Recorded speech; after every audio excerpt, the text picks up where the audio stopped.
நடிப்பு அரக்கன்னு சொல்லிட்டு காமெடி பண்ணிட்டு இருக்க திவாகரை பற்றி எல்லாருக்குமே தெரிஞ்சிருக்கும். இவ்வளோ நாளாக இவர் பண்ணுறது எல்லாமே ஒரு நடிப்புன்னு சொல்லிட்டு தான் பண்ணிட்டு இருக்காரு. ஆனால் நம்ம எல்லாருக்கும் தெரியும் இது ஒரு காமெடி பீஸ்னு. அப்படி காமெடி பீஸாக பார்த்துட்டு இருந்த திவாகர் மேலே இப்போ எல்லாருக்குமே கோபம் தான் வந்துட்டு இருக்கு. இப்போ எல்லாருக்குமே தெரியும் ஜாதி சம்பந்தமாக கவினுங்கிற ஒருத்தர் வந்து அநியாயமாக படுகொலை செய்யப்பட்டாரு. அவர் ஒரு இன்டர்வியூல பேசியிருப்பாரு. அதை பார்த்ததும் கோபம் தான் வந்தது. கவினுங்கிற ஒருத்தரோட உயிர் போயிருக்கு. அதை பற்றி பெருசாக பேசாம கொலை செஞ்ச சுஜித் நம்ம சாதிங்கிற மாதிரி பேசியிருப்பாரு. இதை பொறுத்த வரைக்கும் அந்த சுர்ஜித் பிரதர் வந்து பாத்தீங்கன்னா நம்ம முக்குளத்தூர் சமுதாயத்தை சார்ந்தவர் தான்.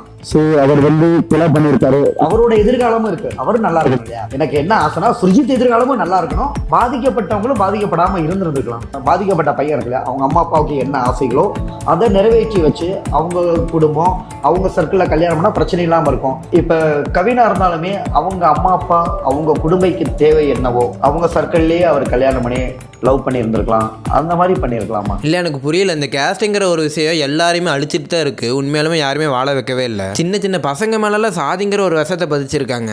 திவாகலாம் ரொம்ப பெரிய ஆளே கிடையாது. எல்லாரும் சேர்ந்து வளர்த்து விட்டுருக்கீங்க. ஃபர்ஸ்ட் நாச்சு எல்லாரும் காமெடி பீஸாக தான் பார்த்துட்டு இருந்தாங்க. இப்போ எல்லாருக்குமே கோவம் தான் வந்துட்டு இருக்கு. ஒருத்தரை பற்றி இல்லாததும் பொல்லாததுமா தப்பு தப்பாக பேசுறது. அதுவும் சூரி சார்ல கஷ்டப்பட்டு இப்போ எந்த நிலைமையில இருக்காரு அவரை பற்றியும் பேசியிருக்காரு. நம்மளுக்கு இருக்க திறமைக்கு கரெக்டான வழியில் யூஸ் பண்ணாமல் சின்ன சின்ன ரோலோ அல்லது நான் அப்படி நிற்க இப்படி நிற்க வைக்கிறேன் இப்படி பண்ணாங்கன்னா அப்படி அந்த லெவலில் நம்ம கிடையாதுமா. நம்ம ஆல்ரெடி பெரிய படிப்பு படிச்சிட்டோம். ஓகேவா? அஸ் வெல் அஸ் நம்ம ஒரு ப்ரொஃபஷ்னல். நான் போய் வந்து இப்போ சூர்யா அண்ணானா அவங்களுக்கு படிப்பு இல்லை. ஆரம்பத்துலேருந்து பெயிண்ட் அடிக்கிற வேலையிலேருந்து சின்ன வேலையிலேருந்து கொஞ்சம் கொஞ்சமாக போயிருக்காரு. இப்போ நான் ஆல்ரெடி ஒரு பெரிய ப்ரொஃபஷனாக இருந்துட்டு திருப்பி எல்லாத்தையும் விட்டுவிட்டு ஒன்றுமே இல்லாமல் 500 ரூபாய்க்கு 1000 ரூபாய்க்கு இப்படிலாம் நடிக்க முடியாது கண்ணு. உண்மையான விஷயம் தானே. அடுத்த ஸ்டெப்புன்னு கேட்டால் அடுத்த ஸ்டெப் அப்படி பண்ணணும். கீழே இருந்து கஷ்டப்பட்டு கொஞ்சம் கொஞ்சமாக வரணும். நான் அதற்கான ஒரு நிலைமையில இல்லை.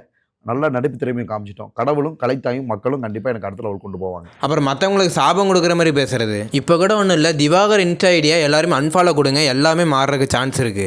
திறமையாக நிறைய பேர் இருக்காங்க. அவங்களுக்குலாம் வாய்ப்பு கிடைக்கிறது இல்லை. ஆனால் இந்த திவாகர் மாதிரி திறமையே இல்லாத ஆட்களுக்குலாம் வாய்ப்பு கொடுக்குறீங்க. ஆனால் இந்த ஒரு கான்செப்ட் மாறியே ஆகணும். அதாவது திறமையே இல்லாதவங்களுக்கு நிறைய வாய்ப்பு கிடைக்குது. ஆனால் திறமை இருந்துமே நிறைய பேர் கஷ்டப்பட்டுட்டு தான் இருக்காங்க. அதனால பைத்தியகரத்தனமாக வீடியோ போட்டுட்டு இருக்கிறவங்களுக்கு சப்போர்ட் பண்ணாமல் அவங்களோட திறமையை காமிச்சு வீடியோ போடுறாங்களே அவங்களுக்கு சப்போர்ட் பண்ணுங்க. முக்கியமாக யாரும் ஜாதியை பார்த்து பழகாதீங்க. பிறப்பால் எல்லாருமே சமம் தான். வாழ்றதுக்காக தான் மனுஷன் உருவாக்குனா ஜாதி மதம் இனம் மொழியெல்லாம். செத்ததுக்கு அப்புறம் எல்லாம். அதனால ஃபர்ஸ்ட் எல்லாரையும் மனுஷனா பாருங்க. நானும் மற்றவங்க மாதிரி சொல்லதான் முடியும். திருந்துறதும் திருந்தாததும் உங்க கையில தான் இருக்கு.